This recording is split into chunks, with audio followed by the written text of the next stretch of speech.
finally, Palestinians. That's always the subject I want to avoid, because there's not much new to say. And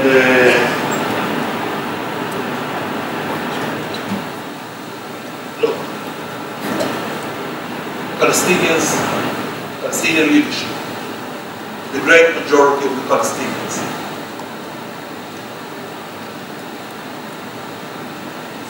I'm sure I said it before, brief about the state-led, I'm sorry, the state-led, Palestinian state, 67 borders, which is Jerusalem as its capital. For them, it's a state-led. State-led which is going to be locked behind the fence. What is the Lions would call the wall. It's not the wall. They are not going there.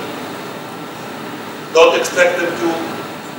Abu Mazen, Abbas, will not go.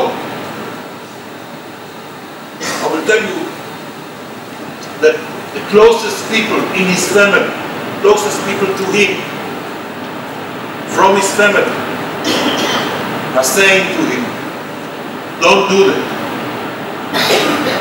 Make sure that your beloved grandchildren, who by the way prefer to live in Amman, not in the West Bank, that your beloved children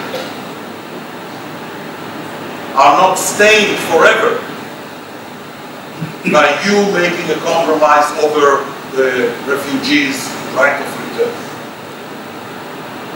And this is why Abbas is saying, me, I'm 79 years old, I'm not going back to my home, which does no longer exist, in the city of Safed. I don't ask for it. But the right of return, he says, is an individual right.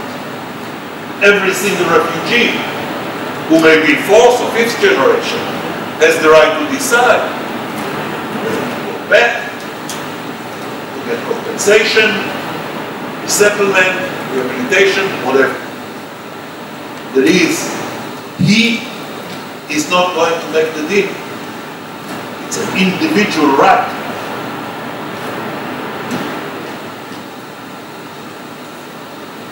Bibi knows that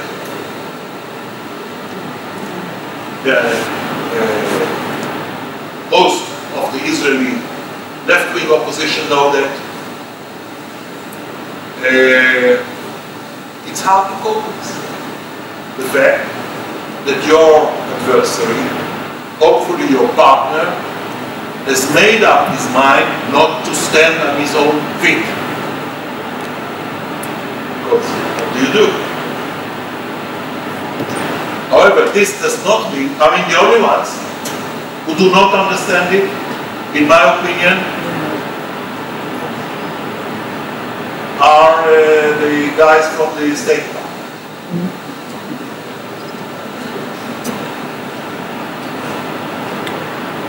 I don't think they get it. But I know for a fact that President Obama said to Secretary Kerry, you want to try your luck? Have fun. Don't make a fool out of me, the President of the United States. And there is quite a tension between the Kerry team and the people in the White House, who don't want another fiasco, another American US failure in the region. So, I think what's going to happen is that they will agree on something which is called framework for negotiations. Note, not framework agreement like Camp David with Egypt. Not a framework agreement that is like a DOP, Declaration of Principles. They will agree on framework for negotiations. Some probably watered down terms of reference, TOR, in the diplomatic jargon. Each part, that is both Bibi and Abbas, will submit a list of reservations to the American framework for negotiations, and these two letters of reservations, which are being negotiated now, will be attached to the agreement. And as Abbas spokesman, Abu Hudayna said the other day, a few days ago, he said, this new paper will be valueless.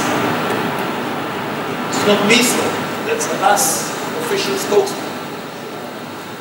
Abu Hudayna. It's always very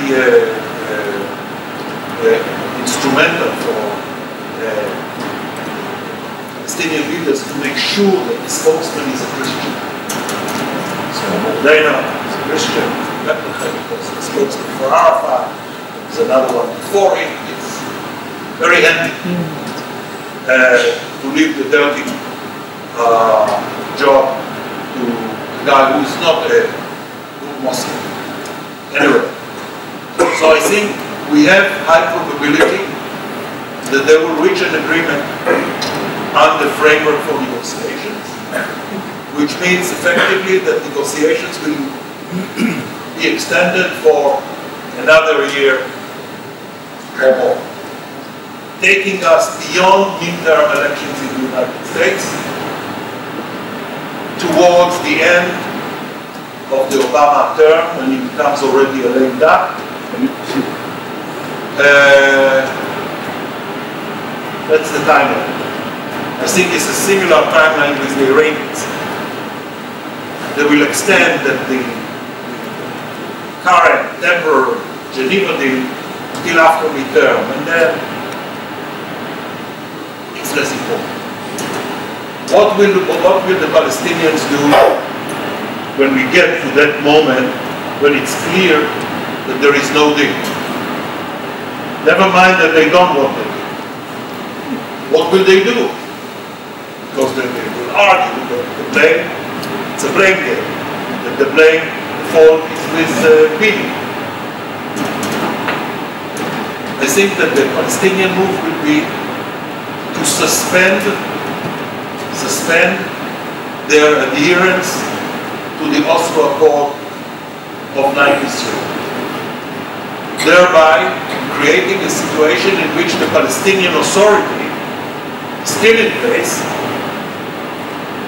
but does not accept the fact that it is a product of the Oslo Accord. This, I think, is where we are headed.